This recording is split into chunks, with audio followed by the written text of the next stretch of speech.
भारत में चुनाव संविधान,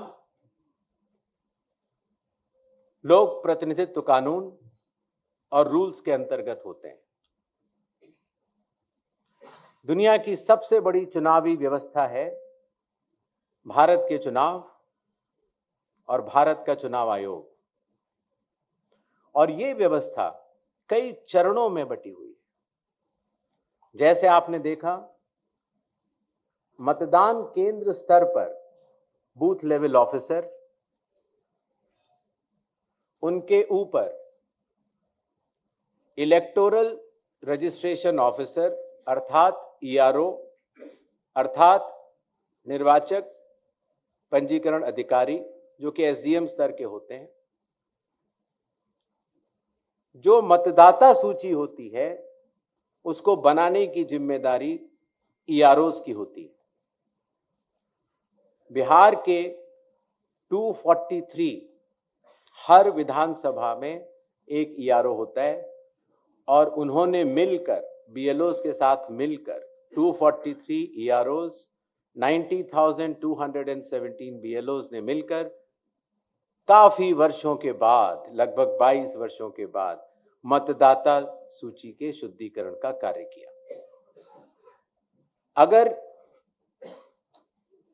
ईआरओ के निर्णय में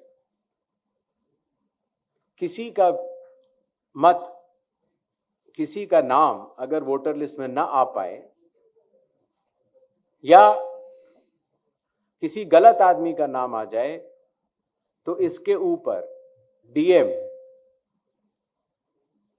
के पास अपील होती है, और अगर डीएम के डिसीजन में अगर कोई भी त्रुटि किसी भी मतदाता को लगती है, तो उसकी अपील चीफ इलेक्टोरल ऑफिसर के पास होती है। तो इस तरह से विकेंद्रीकृत वैधानिक अधिकारियों के तहत मतदाता सूची बनाई जाती है। किसी का ये कहना कि रिवीजन चुनाव के बाद होना चाहिए, वो न्याय संगत नहीं। एक और विषय आया कि जब हमारे बूथ लेवल ऑफिसर्स ने घर घर जाकर मतगणना के फॉर्म्स की भरवाई की और ड्राफ्ट सूची में जिन लोगों का नाम आया,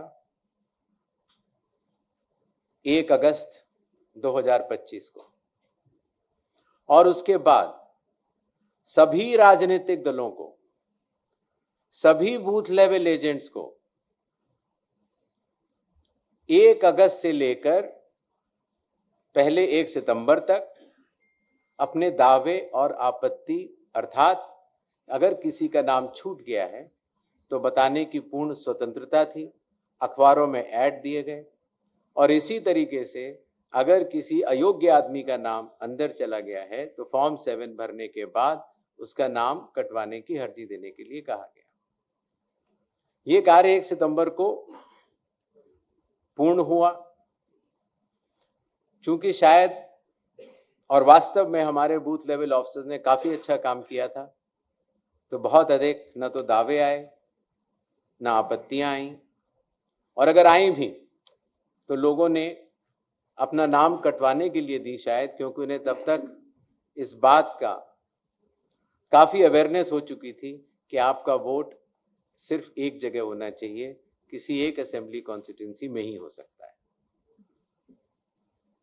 1 सितंबर के बाद नॉमिनेशन के लास्ट दिन से 10 दिन पहले तक अभी भी समय मौजूद है। अगर किसी भी व्यक्ति को, किसी भी राजनीतिक दल को यह लगता है कि कोई योग्य मतदाता छूट गया है या किसी अयोग्य मतदाता का नाम मतदाता सूची में है, तो वो अपने दावे और आपत्ति जारी कर सकता है, और उनके द्वारा मिले हुए दावे और आपत्तियां ईआरओ लेवल पर उनका निस्तारण किया जाएगा, और नॉमिनेशन का प्रोसेस खत्म होने के बाद चुनाव खत्म होने तक फिर वो सूची फ्रीज हो जाती है। अभी समय बाकी है।